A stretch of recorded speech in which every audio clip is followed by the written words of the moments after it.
歡迎來到新星消息頻道，請訂閱頻道，所以大家不要錯過當天最熱門的新聞。我們今天的時事通訊包括以下內容：深八趙麗穎全球第6爭議獎，1歐元一票，海外粉絲砸41萬，是真觀眾緣還是花錢遊戲？趙麗穎又上熱搜了，這次是因為一個叫全球觀眾最喜愛演員的獎，說她在全球女演員裡排第6，亞洲第1，聽起來挺牛的吧？但仔細一扒，這獎有點怪，投票要花1歐元，還得用海外 IP 和境外銀行卡，國內粉絲想投都投不了。網上有人說，他的海外粉絲為了這個排名，砸了5萬多歐元，差不多41萬人民幣。這到底是真金白銀的觀眾緣，還是粉絲經濟實力的比拼？更逗的是，這獎連歐洲世界電影節官方都沒正式認證，數據也不公開，誰知道是真是假？去年5月那事兒你們還記得嗎？狗子爆他和導演趙德胤的緋聞，說他頻繁出入小區還帶娃。趙麗穎直接在微博上發了3個字算你妹，硬剛了回去，一下子上了18個熱搜，輿論炸了。有人覺得他真性情，也有人覺得公眾人物這麼說話不合適。官媒好像還暗戳批了一句情緒化表達。那陣子聽說他有幾個代言都受了影響，這事兒跟他現在這個全球第6放一塊兒看，是不是有點意思？說到作品，他去年那部短劇《在人間》你們看了嗎？就8集，他演一個有多重人格的角色，裡面有一段9分鐘完全沒有台詞的戲，全靠眼神、呼吸和手指頭的小動作，演一個受過創傷的人慢慢找回自己。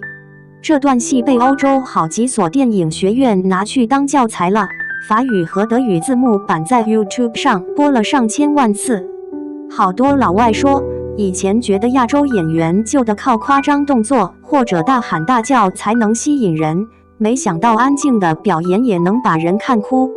但這部劇的口碑特別兩極，喜歡的人誇它是國產水仙劇天花板，不喜歡的說根本看不懂，故弄玄虛。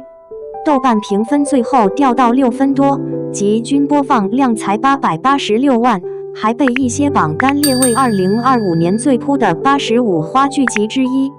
電影方面，他主演兼出品的《向陽花》倒是以小博大了，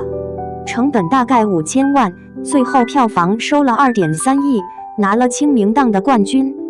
他演一個刑滿釋放的女性，叫高月香，素顏出鏡，還得說方言。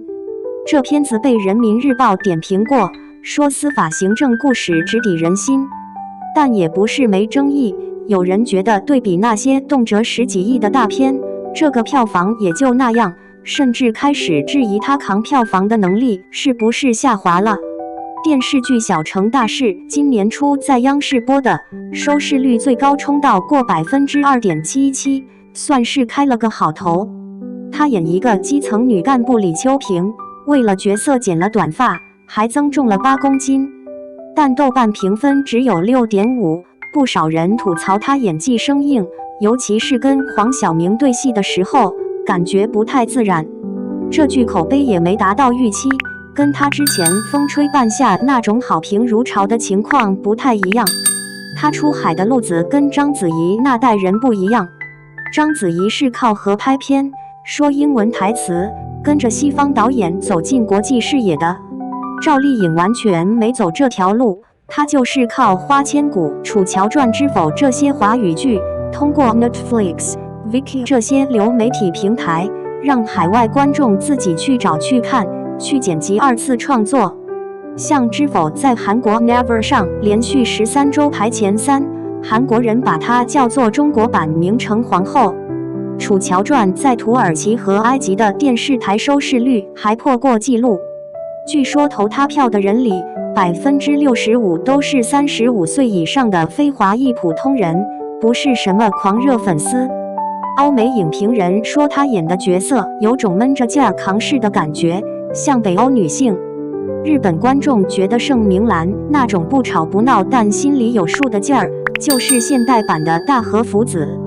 東南亞觀眾更實在，說她演的角色不聖母，有算計，會反抗，有活命的邏輯，大家看着覺得熟悉。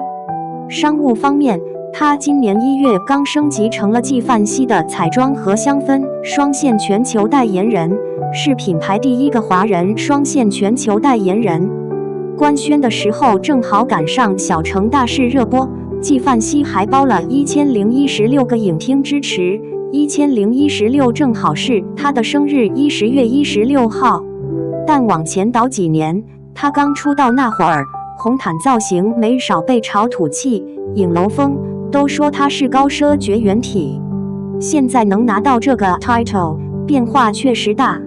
不過也有聲音說，紀梵希的彩妝香氛線和成衣線是獨立運營的，她代言的只是彩妝香氛，沒涉及成衣。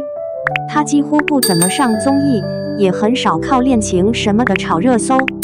張藝謀之前合作的時候還說，她在片場為了演好一個聾啞母親的角色，整天不說話，就靠點頭搖頭和手語交流。同劇組的雷佳音有次聽到她開口說話都嚇了一跳。她這種專注演戲、遠離喧囂的做法，在內娛挺少見的。但反過來，像《醬園弄》這種大制作電影的首映禮、路演，她也都沒參加，被人質疑是不是擺譜或者被邊緣化了。